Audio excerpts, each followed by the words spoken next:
Okay, for years in the music industry, there's been conversations about artists who drop music and artists who don't be dropping. Artists being active and whether artists who are inactive can get as much credit and respect as artists who are actually active. One of the arguments I see it come up in is when people talk about Frank Ocean versus The Weeknd. They get compared very often, mainly because they gained popularity around the same time in that early 2010s era. They both dropped their first breakthrough mixtape in 2011 within a month of each other. They released their debut albums a year apart, Frank in 2012 and The Weeknd in 2013. For a long time, they were looked at as the two future staples of R&B in this generation as they came up, especially because Chris Brown was let's just say he kind of fell out of favor with the public. For a lot of people, though, Weeknd has left Frank behind in recent years because he's been dropping music, and Frank hasn't been dropping much of anything, to be honest. Since Blonde, there's been a few singles, a feature or two here and there, and that's about it. For the last 4 years, there's pretty much been nothing at all, actually. It's like he got us locked in his basement, and he was throwing us breadcrumbs to keep us alive, but then one day he just forgot, and now we're here, stomach empty and palms out. Weeknd has dropped After Hours, widely believed to be his best album, and in my opinion, it definitely is. He dropped Dawn FM after too, performed at the Super Bowl not too long ago. He's been around. I guess the general idea is that to stay on top of the game and be respected as a top current artist, you have to be active. Is that necessarily true? I'm gonna be honest, not really to me. I don't agree with that. As a matter of fact, in some ways, I agree with the opposite. Might sound a little wonky, yeah, but let me explain. The Weeknd has undoubtedly left Frank behind in terms of popularity, and he's arguably the biggest global artist in the world right now. Yes, debatably bigger than Drake and Taylor statistically. You can look it up. However, Frank has only fell out of the conversation with The Weeknd relative to their success. Frank hasn't dropped an album in 8 years, and he's still one of the most talked about, respected, and loved artists of the modern day. He actually only seems to be growing in relevance as his fan base expands the more he doesn't drop. That doesn't sound like it makes sense, but apps like TikTok spread his music like wildfire. Y'all know I seen a video where Rushes as the audio and it had 1.5 million likes? Rushes. That used to be a Frank cult song. He's only getting bigger and bigger, and he doesn't say or do shit.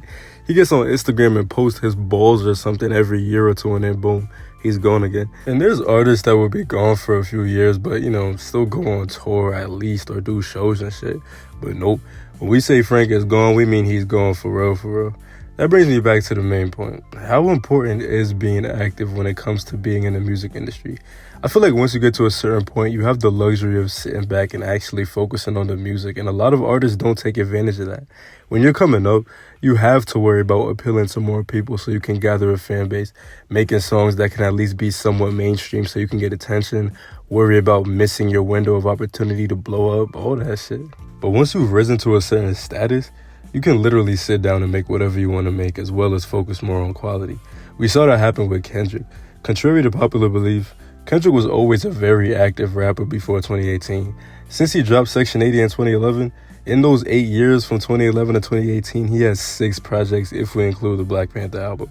But after selling 600K first week when he made Damn, and then making the soundtrack for one of the biggest movies in history, Kendrick basically went into hiding. He later talked about having writer's block and scrapping the concept for an album he had before. Finally, though, 4 years later, he came out with a deeply personal album about mental health with almost no radio-friendly mainstream hits. For someone who wasn't already firmly established, this would be career suicide. Dropping off the map for 4 years and then making a rap album about therapy. But Kendrick sold 300K first week and the album was platinum in less than half a year. Creating a huge die-hard fan base and then doing whatever the fuck you want is the key to success in the music industry, to be honest. Tyler slowly grew his fan base from selling under 50K first week with Goblin to selling over 100K first week with Flower Boy. And then he stepped out of his comfort zone and went full experimental with Igor. You could say Earl made a mistake by not doing the same. He sold 60K first week with Doris, and then his next album 2 years later was a dreary, miserable project about depression and how much he was suffering.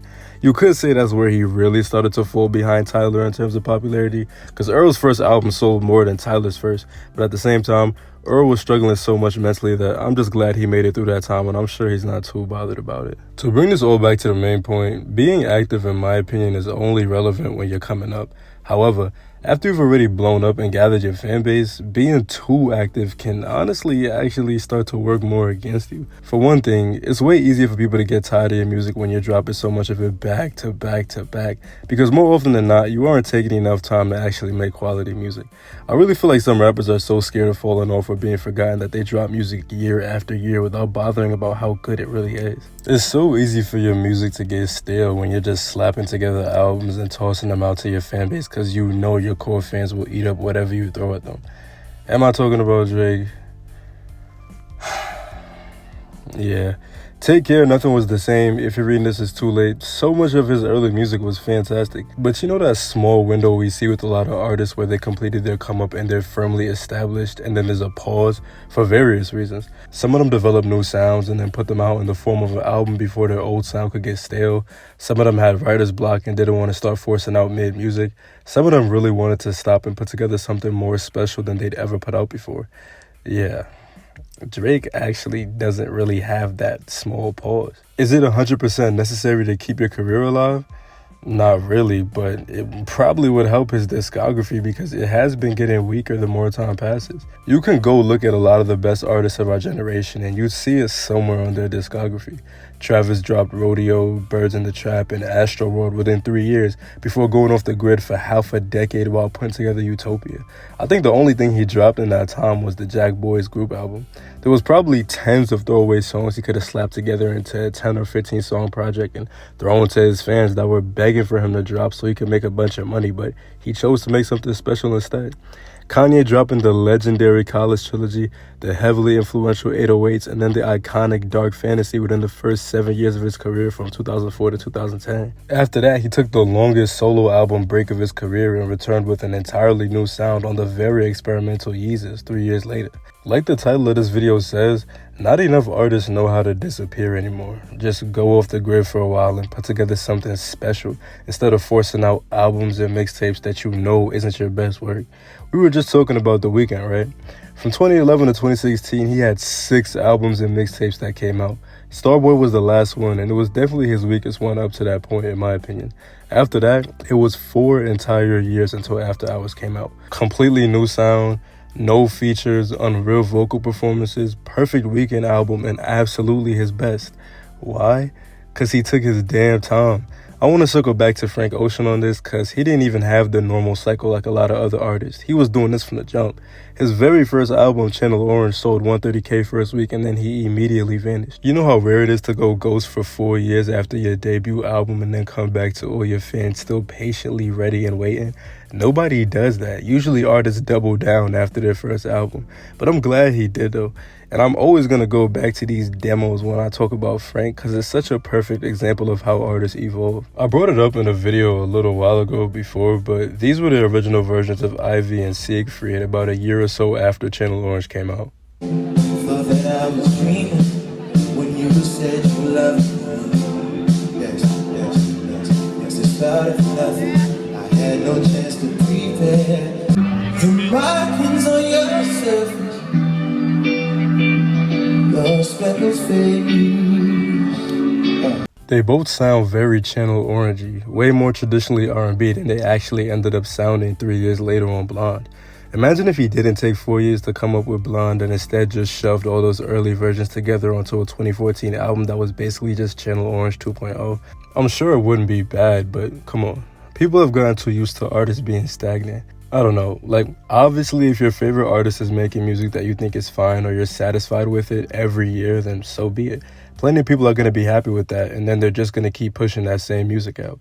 But there's so many projects coming out these days that just aren't that memorable because artists aren't taking as much time putting together real projects. Obviously, I'm not saying you need to take a million years to make an album or it'll be bad. The entire College Trilogy came out within 3 or 4 years. Y'all get what I'm saying though. Hopefully. MJ had a 3-year gap after Off the Wall while making Thriller and then 5 more years before Bad came out. Like, it should be common sense that more time generally equals more quality. I don't know. Sometimes I'll be feeling like I made a good ass point and then niggas be like, I made no damn sense, shut the fuck up. To sum it all up, some of y'all need to go away for a while every now and then. Shit don't hurt.